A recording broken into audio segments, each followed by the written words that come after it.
Warning: this episode contains brain food that will lead to improved emotional and social intelligence.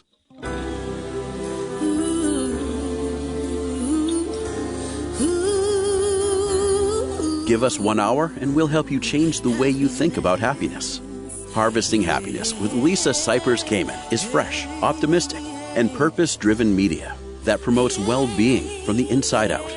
Each week, Lisa spotlights diverse trendsetters and change agents who are the greatest contemporary thinkers and doers, devoting their lives to creating a better world in which to live. Your host, Lisa Cypers Kamen, is a widely recognized applied positive psychology expert, author, documentary filmmaker, and lecturer specializing in optimal lifestyle management. Let's get to it. Here's Lisa. Good morning, good afternoon, and good evening, wherever you are. Thanks for joining us on today's show, where you will learn how to winterize your health, preventing and managing colds, COVID, and more.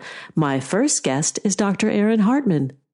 Dr. Hartman has been involved with more than 60 clinical studies. He's a board-certified integrative and functional medicine doctor, along with holding a family practice. Dr. Hartman is the founder of the Virginia Research Center and serves as an assistant clinical professor of family medicine at the VCU School of Medicine. In 2016, he founded Richmond Integrative and Functional Medicine, and he's in the house to talk about how we can protect our immune systems, our bodies, and take care of our overall health and prevent the cooties from getting to us. Welcome, Aaron. Thanks for joining us on the show.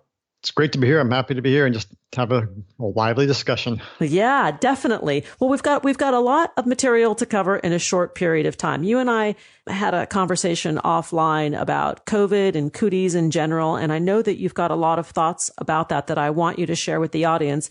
But before we do, I want you to set up the scenario of what truly effective integrative and functional medicine looks like for healthcare protection and not just treating disease when it arises. I mean, I think you look at, we talk about preventative healthcare all the time, but we don't actually talk about what that requires. There's some foundational things that are critically important. Diet is a huge part of that. The current literature shows that half of all chronic disease in our country can be directly attributed to eating processed foods. That's a huge, huge point to think about. When we think about your immune system and you realize that 90% of your immune system is around your GI tract, all of a sudden the processed foods, the chemicals, or the nutrient-dense foods are going to be either modulating that or agitating that whole immune system. Sleep is huge. Sleeping between 6 and 8 hours a night can increase your risk for significant upper respiratory tract infections. During flu season, 40 to 60%. This is a whole host of basic things. Your environment. When I talk with patients, we talk about their environment. Is there water damage in their house? Is there mold in the house? Do they have carpets everywhere? Do they have pets? If you have a lot of particulates in the air where you live, you're going to get a low-grade inflammation in your sinuses and your lungs that increases your risk for a whole host of diseases, including respiratory tract infections. So we just kind of talk about the basics for prevention, develop an individualized plan, and then kind of go from there.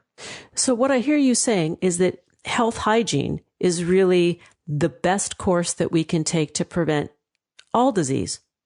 I mean, absolutely. And you got to think about, root cause, not just the root cause for illness, but the root cause for health. Health does not happen accidentally, just like disease doesn't. And if you have a intentional lifestyle that is thinking about clean water, clean food, clean air, clean environment, sleep, appropriate rest, adequate fluid intake, these are all things that set your body up so that when you do get an attack of whatever, that your body's ready to respond in a measured way. And that's part of the issue with severe COVID, for example. We realize that people with non-diverse gut bacteria, it's called the microbiome is the fancy word for that, which happens in the elderly, are more prone to serious COVID. That's one of the reasons why kids have less severe COVID is because they have a more diverse bacteria in their gut. Well, the primary driver for that is our diet. So all of a sudden, there's things we can address that set people up for resilience. And that's one of the things I'll focus on, in my clinic and online and the communities we do is how do you build resilience so that when the trials of life occur, you'll sail through. Hang on one second. I want to go back to the point about the contrast between elderly people being more at risk for diseases like COVID versus children being less so. I take care of a 96-year-old, and I know that her diet has a lot of soft food. It doesn't have a lot of fresh leafy green vegetables. It's not nutrient diverse. because she has a whole host of other issues, right? That when she does eat those foods, she has gastrointestinal distress. So it's a catch-22, right? Well, it is, but it depends. Also, once you realize that people over 80, their stomach makes less stomach acid and they make less digestive enzymes. And so a lot of times when people are older and they have food reactivities, it's because they're not digesting it appropriately. So they have to eat these partially digested food, mashes or whatnot, not partially because they're older, but also it's partially because they don't make enough stomach acid and they don't make enough digestive enzymes. But that's where you can use things. You can use digestive enzymes. You can use nutritional grade supplements to aid in the digestion. Right. So you're not depriving them of the solid nutrition they need to keep their immune system strong and their body operating optimally as we age.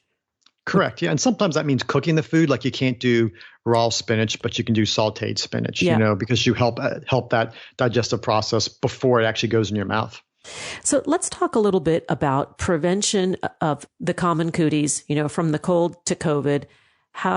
What's a good baseline, a good place to start when we say, all right, we're heading into winter. What are these things that we can do to try and bulletproof ourselves?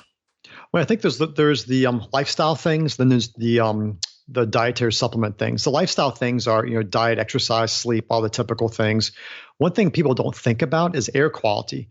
Half the buildings in the country have some kind of water damage, and when it's really dry in the wintertime, you get more particulates in the air. So something as simple as a HEPA filter to actually help clean the air so you're getting less inflammation in your respiratory tract is a big deal. And now that's kind of catching on with all the COVID stuff. Diet's huge, sleep is huge. And then you go into the nutritional stuff. There's a whole host of data on, vitamin D, for example. 87% of people who die with COVID have low vitamin D levels.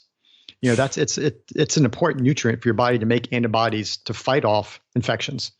It's interesting. I was talking about vitamin D with my doctor. I had recently gone for my annual physical, and I said, will you run a blood test for vitamin D? She goes, oh, well, we don't even run it anymore. We just assume everybody's deficient and we ask them to take it.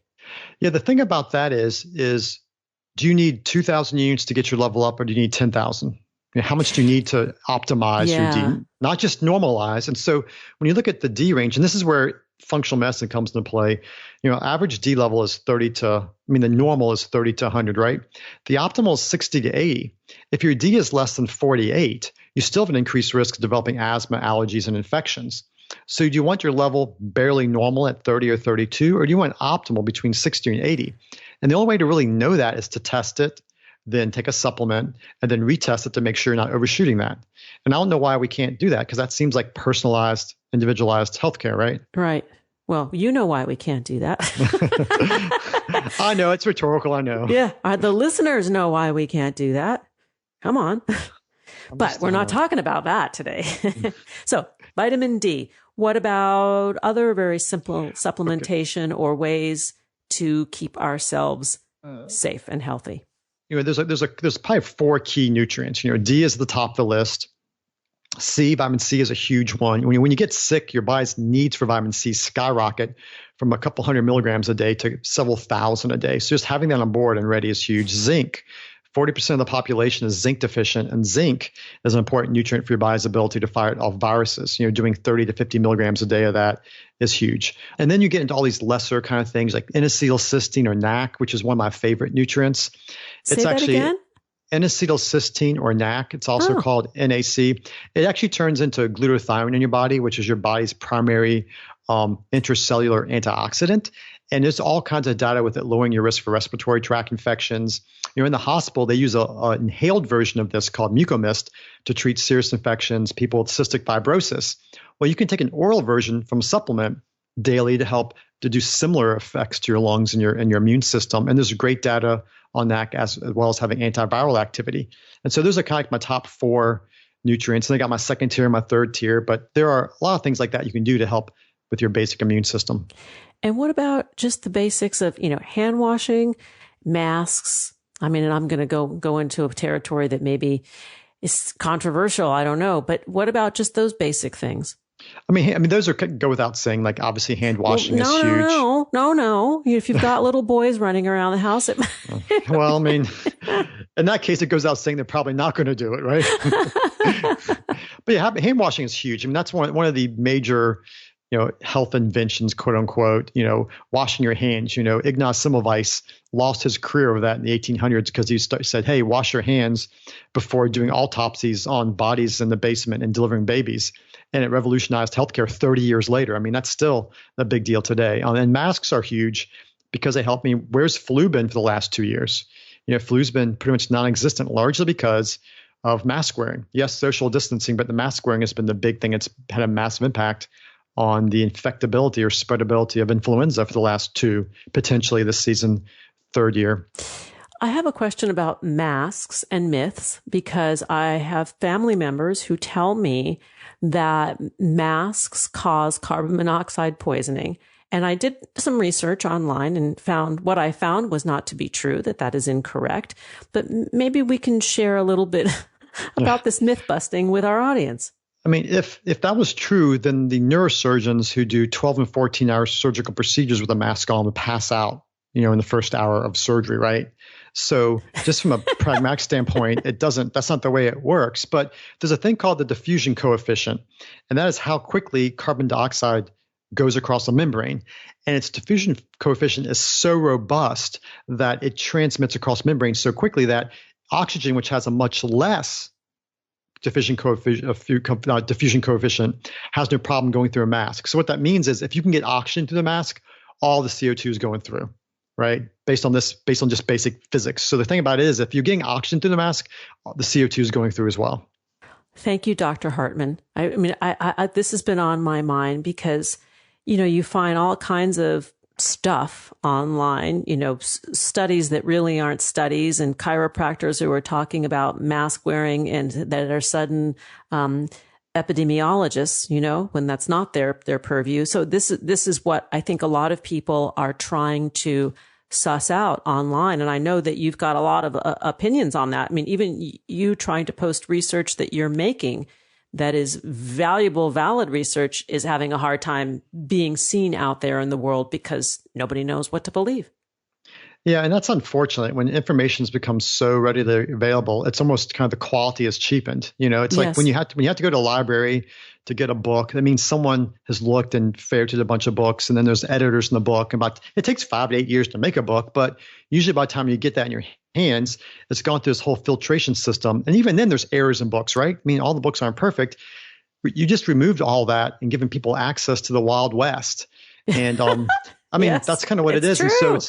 And so anywhere from the, you get, high carbon dioxide brain poisoning from wearing a mask to, who knows what. It's just, I tell people, I hear Elvis is still alive. Elvis is not dead, right? They got proof of it. We didn't land on the moon. We got video showing that it was actually faked, right, in a TV station in California. There's stuff about that still out there. And there are people who still would hold to that. And I just, when you realize there's a wide range of this, you have to just kind of find reliable sources and stick with them. Because again, it's unless you become your own expert in the field, which has taken me 20 some years, it's hard. Well, and this is a reliable source. Dr. Aaron Hartman, MD, MAR, FAAFP, and so on and so on. The man has more credentials than most of us would read after our names. I just want to say that. We're going to take a pause and then we'll come back and we will continue the conversation with Dr. Aaron Hartman. To learn more about his work and functional medicine, please go to richmondfunctionalmedicine.com. On Twitter, he's at Aaron Hartman, MD. On Facebook and Instagram, those handles are RVA Integrative. We'll be right back. To learn more about cultivating sustainable well-being at home and the office, visit harvestinghappiness.com and explore Lisa's experiential on-site brain fitness workshops, corporate programming, and speaking engagement services.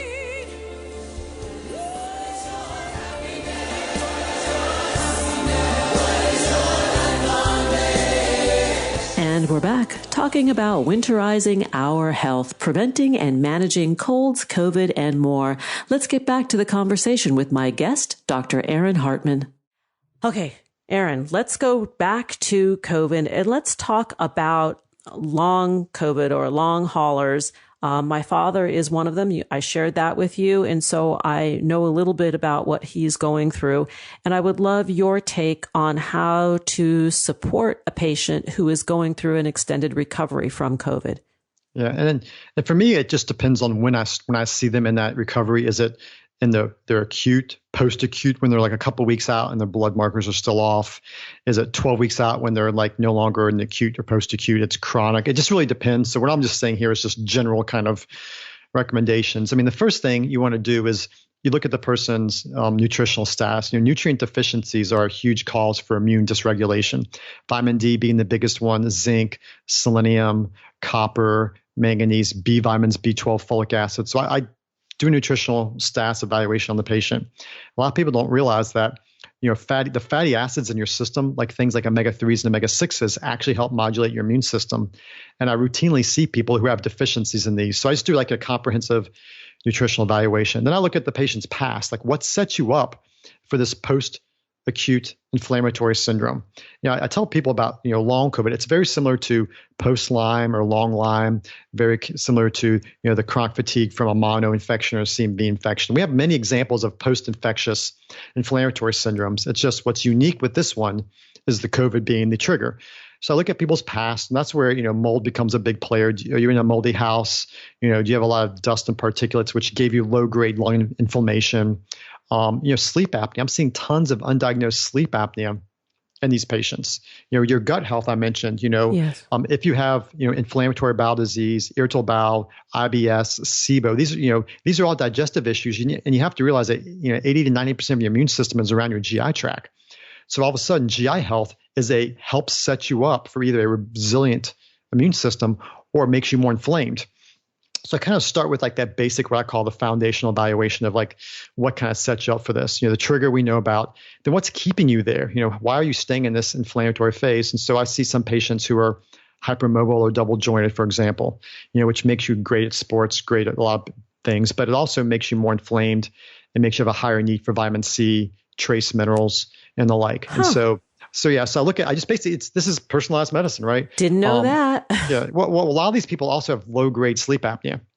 I use the example of, Michael Phelps. Everybody kind of has a picture of him in their head, like he can dislocate his shoulder. That picture. He's an amazing athlete, but also the facial features where his head's kind of long, his teeth are small for his mouth. Like that's like the typical setup for someone who has a upper airway resistance syndrome, which is a athletic sleep apnea.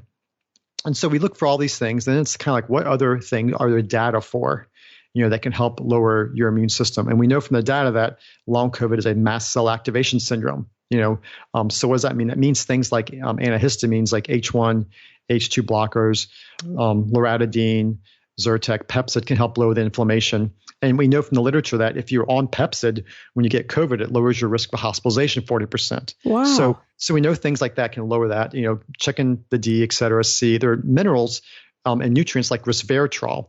There's a bunch of controversy about hydroxychloroquine back in the day. Yes. Well, one of the things the way hydroxychloroquine is supposed to work is as an ionophore that helps get zinc into your cells. Well, if your zinc is low, it doesn't work. So that's the reason why some of the literature is kind of mixed. But resveratrol and quercetin do the same thing. And these also are nutrients that affect this thing called the inflammasome, which is these little parts of your immune system that modulates inflammation. Using resveratrol and quercetin can help modulate that. And quercetin, which is a apple extract, is also a mast cell stabilizer. So I start kind of piecing things together with patients. There's all kinds of data about things like low-dose naltrexone, for example. There's actually been studies looking at it in long COVID patients showing symptom reduction. So I start applying these therapeutics.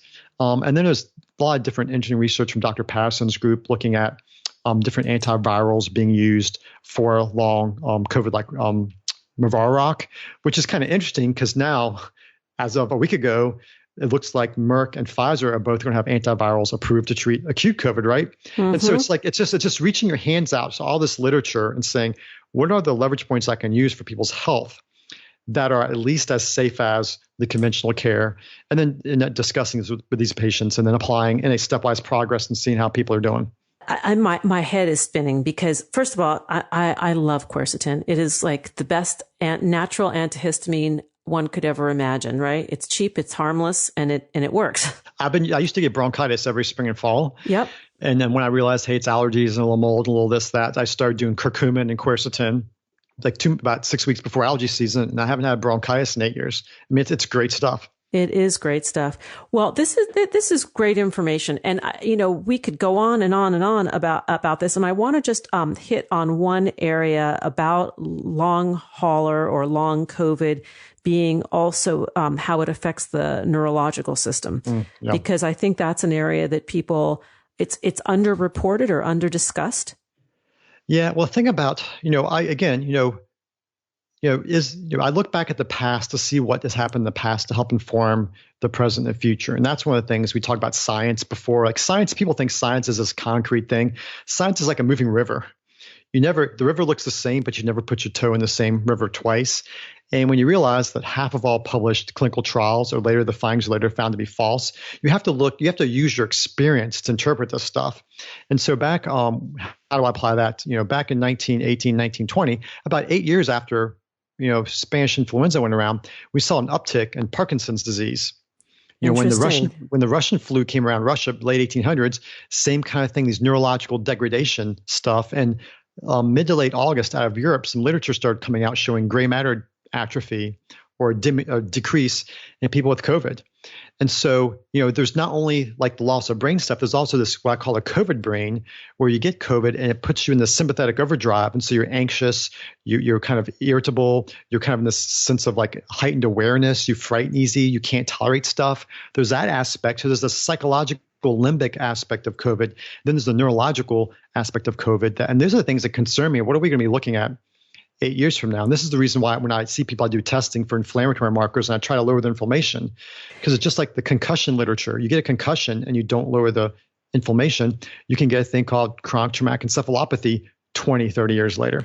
Wow. This is a lot to think about, a lot to digest, and a lot that we can do. And I think for me, the great part of having conversations like this is that we realize that we can take command of our health, that we can have a big impact upon our long-term health, short-term health, and the health of our families. And I would love for you to, if you feel like you want to, talk a little bit about your kids and how you have really prevented them from having to take antibiotics. I think you said one course?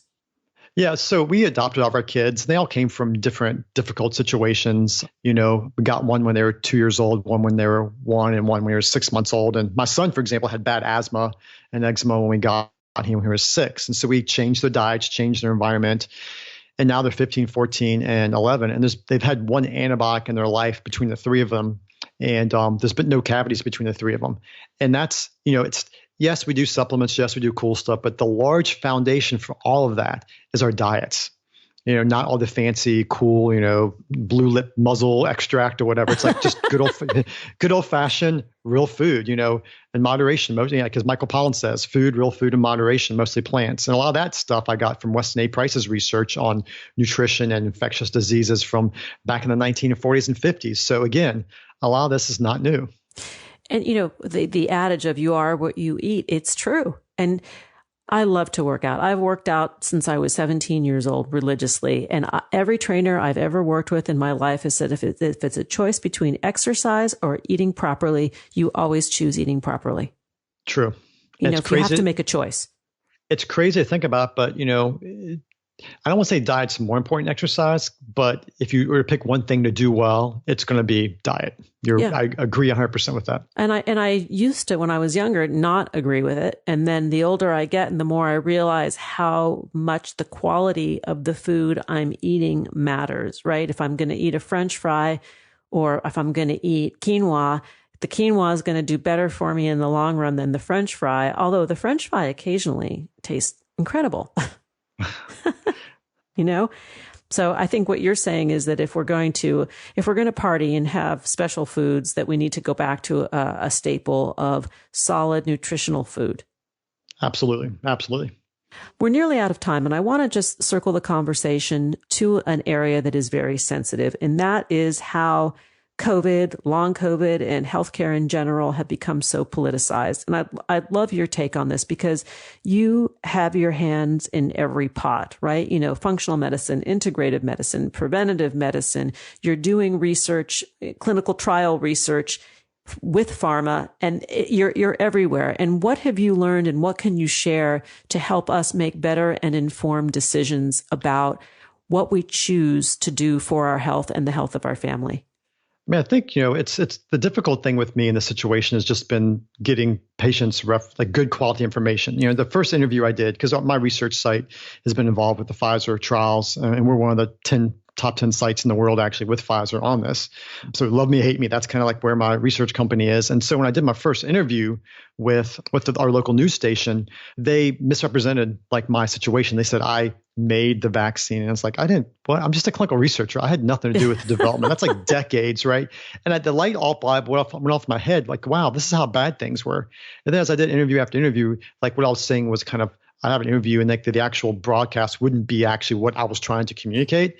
And it got to the point where I was doing social media things. And mid last summer, one of the articles that came out of the British Medical Journal was that air quality affected severity of COVID. I'm like, well, that makes sense. Wuhan province, Lombardy, Italy. These are industrial centers, London, New York. There's a lot of microparticulates. This is one of the reasons I make a big deal about air quality.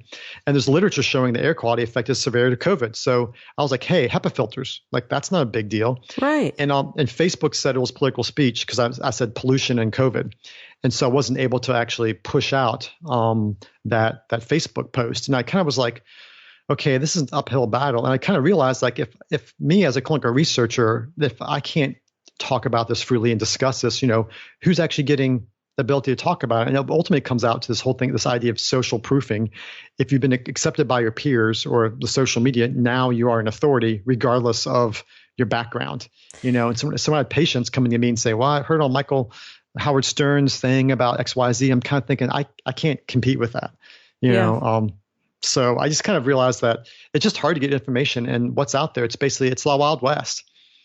Well, come and talk about this anytime here, because I find it very difficult to wade through all the nonsense that's out there. And I welcome facts, even if they're facts that don't align with my thinking. I'm okay with that because it allows for a good conversation, and I can learn, and our listeners can learn. Well, there's things now that I use in my practice that I kind of poo-pooed 5 and 10 years ago. And I think that's the reason we call the practice of medicine the practice, because we're always learning. And this whole idea that science is this solid thing that doesn't change and doesn't move, I'm kind of like, then you don't know the history. I tell people it took 50 years and 7,000 research articles, before the Surgeon General of the United States said smoking causes cancer. In the 1970s, the American Medical Association was saying, hey, this is controversial.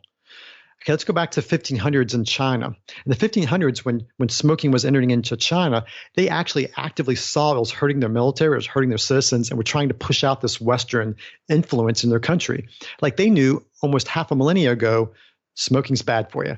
Why did it take us so long? And that's where I feel this idea that, where's the research article that shows you this? I'm like, if you're looking for that, then you're going to be looking a long time before you actually even make any action or prevention. Yeah.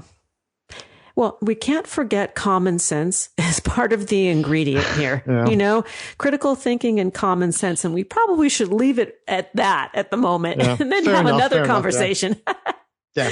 Oh, my. Thank you, Dr. Aaron Hartman. This has been a pleasure for me, and I appreciate your work and your message. To learn more about Dr. Hartman's work, please visit richmondfunctionalmedicine.com, on Twitter at Aaron Hartman, MD, and on Facebook and Instagram, RVA Integrative. And I also want to mention that Dr. Hartman has a free ebook on his website that is a roadmap to resilience that is filled with information that is relevant to this conversation today. Aaron, come and hang out again. Seriously. Hey, I enjoyed it. I'd love to come back again if you invite me and we can talk about something else.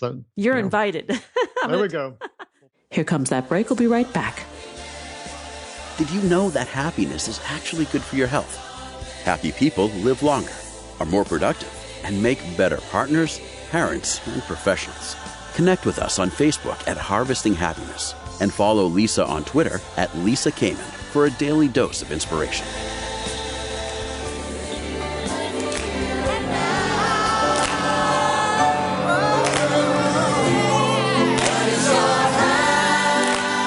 This episode was recorded while on the road, and you know what that means. Imperfect sound, imperfect technology, but still that perfect, health-consciously prepared brain food.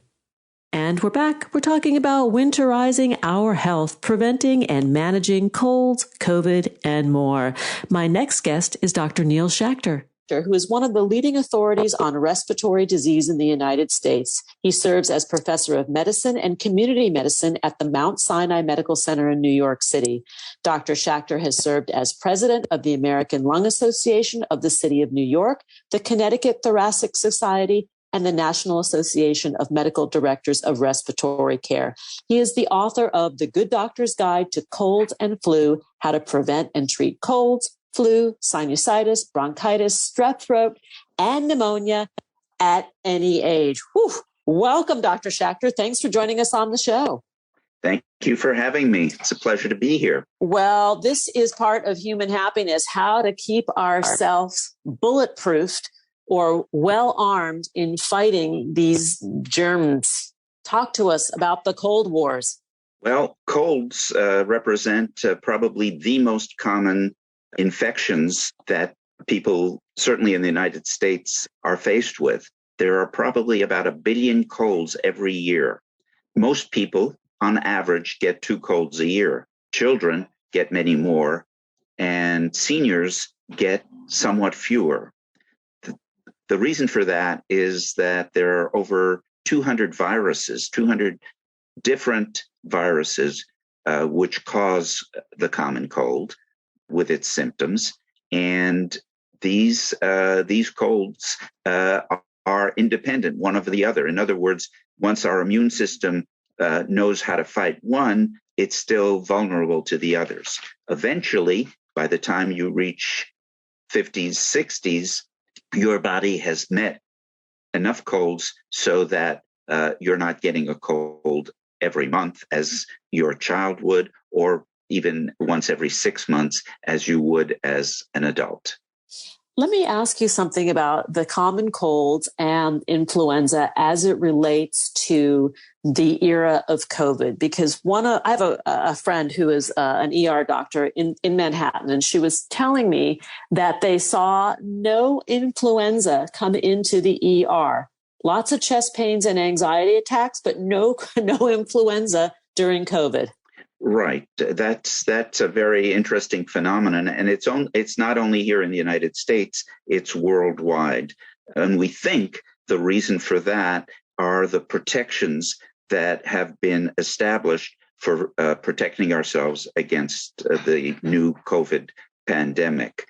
The masks, the isolation, the lockdown, the hand sanitization, at least initially, all these things are things that we knew protected us against colds and flu, but we never really practiced them to any serious extent. With COVID, they became the order of the day. And as a result, as your friend noted, there have been practically no colds and certainly virtually no flu hospitalizations or deaths in this past year. This probably will change in the coming year as the COVID pandemic subsides. It is fascinating to me because the correlation of, cause and effect of why colds went down makes perfect sense. And for myself, I'm thinking, well, I think I'm a champion for the mask now, like going out in public, particularly in the winter and on planes, because it seems to do the trick of keeping my germs to myself and others' germs to themselves. It's a very simple procedure for a very complicated disease. So, yes, do the simple things first. So let's talk about the comeback of the cold, because I have noticed with family members and friends living around the country and around the world that I'm hearing reports of, I just have a common cold. I went and I got tested for COVID. It's negative, and it's 2-3 days. I'm out of commission and I'm back in action. Talk a little bit about that and what is known about the return of the cold. Well, first of all, it's a good thing to sort of describe what the difference is between colds, flu, COVID, and other respiratory problems like allergies are.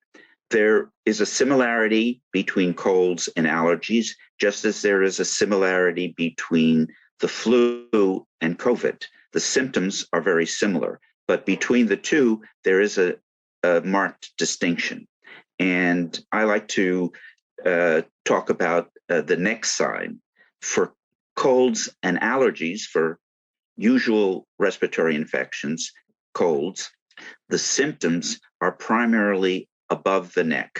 The eyes get watery, irritated, the nose gets stuffy, it's hard to breathe through your nose, you get a sore throat, you may feel a little bit sick, but you're pretty much able to get around and do the activities that you need to do. If you're a student, you go to school.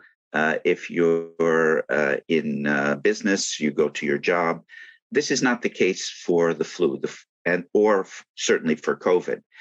Those are much more generalized diseases. They affect the entire body. And so many of the symptoms that you get are from the neck down. Fever, which is a generalized symptom, aches that are muscle spasms throughout the body, joint pain, nausea, vomiting, diarrhea. All these things are associated with the flu and with COVID. One interesting set of symptoms that we have with COVID that has come to a lot of people's attention is the loss of taste and smell. And we think that particular symptom is due to the fact that the COVID virus, as it is a virus that attacks throughout the body, it's not just limited to the respiratory tract as colds are, or even the flu to some extent, but it attacks the nerves, and in particular the nerves that tell us what the taste of your food is and what the smell of different odors in your environment are. Fortunately, those two particular symptoms come back with time in virtually all cases, and you're able to enjoy food and unfortunately also put on the weight that you lost as a result of your illness. So when we talk about the common cold, we talk about a little bit about COVID. Let's move to a couple other conditions that people might not be as familiar with, and that is sinusitis and bronchitis. Well, so sinusitis, a very frequent complication of the common cold. You have to understand that the whole respiratory tract is just one open series of chambers.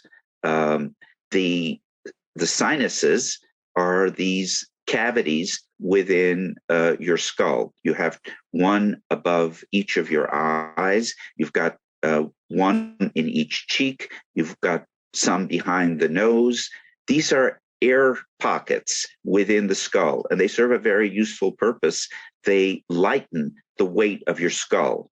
If your skull was pure bone, it would be heavy enough that every once in a while you'd have to put your head down on your shoulder to relax the muscles that are keeping it afloat. Now, with those air chambers, there has to be a communication with the back of your throat in order for any mucus or dust that gets into those sinuses to be able to be evacuated. So this is the route through which colds migrate to the sinuses and give you sinusitis as a result of the cold. They also give you sinusitis as a result of allergy, because the sinuses are very frequently affected by allergic reactions to inhaled pollution or pollen or mold.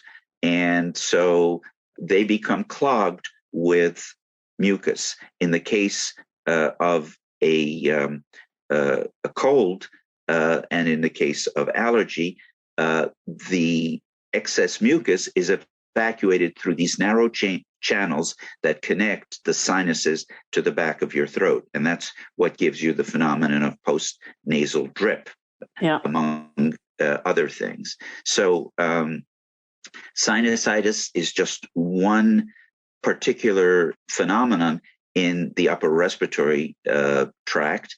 As an infection moves down into the lower respiratory tract, then the tubes, the airway tubes, beginning with the windpipe, which is that solid structure that you feel when you put your hand on the front of your neck, that becomes affected by infection or by allergy, and it can become inflamed, produce mucus, and cause you to cough and have a little bit of shortness of breath. All those things are part of the infection that make up upper respiratory tract infections. And eventually, as an infection moves down into the lower respiratory tract, such as with the flu or with COVID or with what we call pneumonia, then other symptoms appear. You still get cough, but you also get a shortness of breath and potentially chest pain. And is this bronchitis? Is this part of? So bronchitis is just inflammation of the air tubes at or below the neck. Your throat is a combined passageway. One channel leads to your stomach, and the other passageway leads to your two lungs. And fortunately, there's a little manhole cover that closes automatically every time you swallow so that food doesn't go down the wrong channel. But when you're not swallowing, that manhole cover remains open and allows air to move in and out of your lungs. So when the first tube, the trachea or the windpipe gets infected, it becomes tracheitis. When the branches of that tube, which go to the right and to the left lung, which are known as bronchi, get infected, that's known as bronchitis. When the tiniest airways all the way down in the passageways, which are called bronchioles, get infected, that is called bronchiolitis. And finally, when the little air sacs at the end of this branching system get infected, that's what we call pneumonia. Fascinating. Thanks for breaking it down and taking us through the respiratory system and all the different areas that are affected. We're going to need to take a break. And when we come back, we are going to dive into some of the remedies and how we can help ourselves to treat and heal from these common ailments. We are going to take that pause to learn more about Dr. Neil Schachter. Please go to thegooddoctor1.com. And that's the good doctor and the number 1.com. Here comes the pause. We'll be right back. And that is a promise. Who says money can't buy happiness? Whether you are a skeptic or seeker, check out Lisa's new book. Are we happy yet? 8 Keys to Unlocking a Joyful Life. A boot camp manual for greater emotional fitness is available at Barnes & Noble, Amazon, IndieBound, and HarvestingHappiness.com. Here's a truth bomb. Emotions are contagious, and happiness is a universally desired state. But we tend to forget that we all have the freedom to be happy or the liberty to be miserable each day, regardless of external circumstances. Explore the journey of human happiness, how to find it and keep it, with Lisa's documentary film, H Factor. Where is your heart? Visit HarvestingHappiness.com to learn more.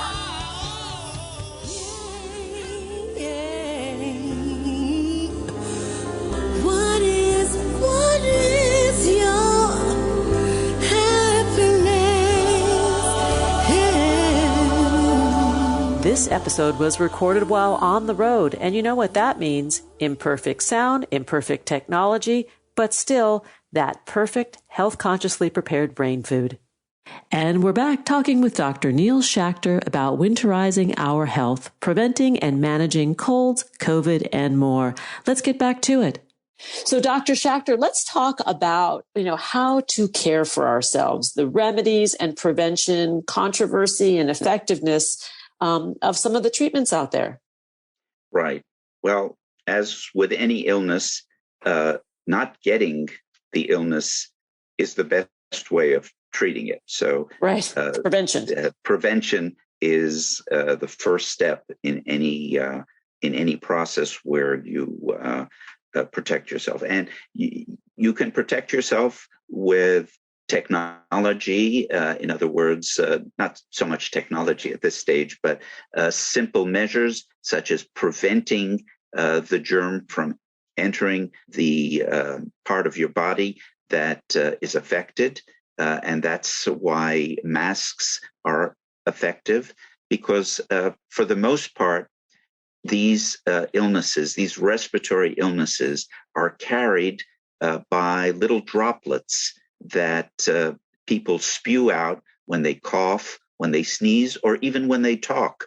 And these little droplets, which are microscopic, can be inhaled and work their way down into the different parts of the respiratory tract. As we said, the sinuses, the nasal passages, the throat, the airways, and eventually even the little sacs at the end of those airways, and give you the kinds of reaction that end in itis, such as sinusitis or bronchitis. So one, hang on one sec. So number one line of defense, follow the science, wear the mask. Good idea. wear a mask. And if you know that someone is infected, and I go back to the old Bert and Ernie routine from Sesame Street, where I forget whether it's Bert or Ernie that has the cold, recognize the symptoms of a cold. And if somebody has symptoms, if they're coughing, sneezing, or they look sick, then, step back, keep your distance.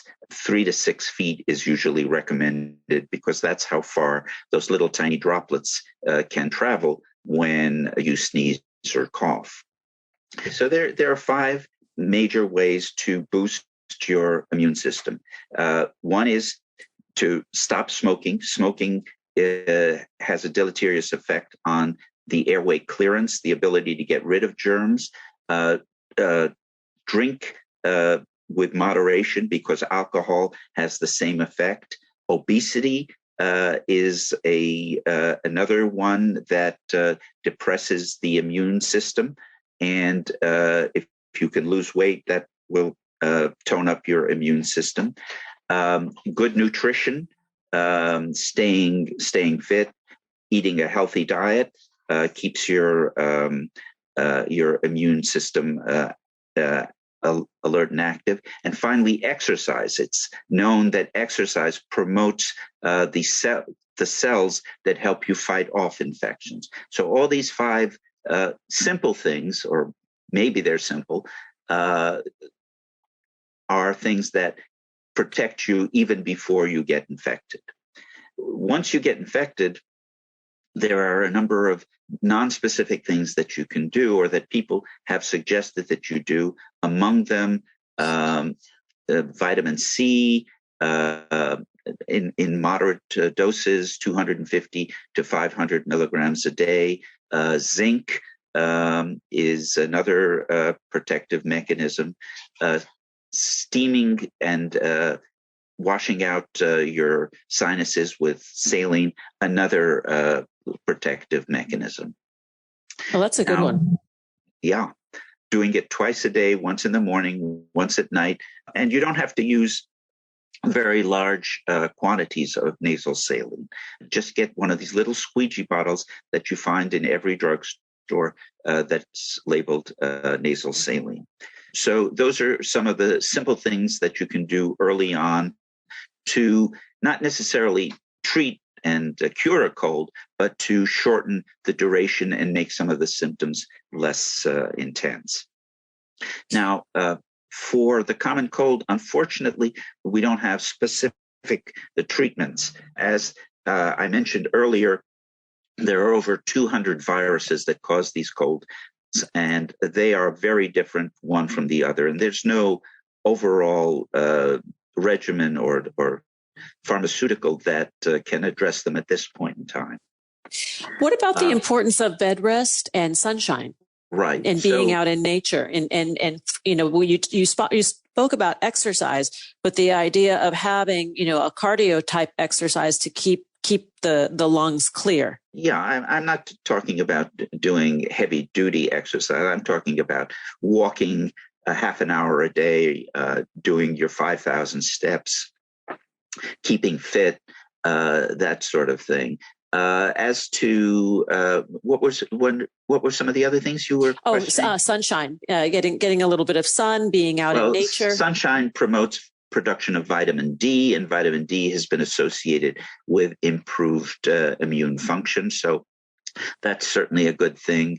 Fresh air, again, being indoors in the wintertime is a recipe for being exposed to viruses and other germs that will cause infections. So being outdoors, as we've realized with the COVID pandemic, safer than being indoors.